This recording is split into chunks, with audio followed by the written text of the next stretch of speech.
What features should you look for in a computer? Computer কেনার সময় আপনার কোন কোন বৈশিষ্ট্যের দিকে নজর দেওয়া উচিত? Right your name at the top of the page. পৃষ্ঠার উপরের দিকে তোমার নাম লিখো। I was on the phone when my friend interrupted me. আমি ফোনে কথা বলছিলাম, তখন আমার বন্ধু আমাকে বাধা দিল। He lived on a diet of rice and beans for several years.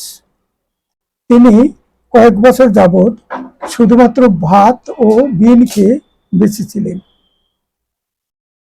She was out of breath when she arrived in the office. সে যখন অফিসে পৌঁছল তখন সে হাঁপাচ্ছিল। We had dinner at an Italian restaurant last night. গত রাতে আমরা একটি Italian রেস্টুরেন্টে dinner খেয়েছিলাম।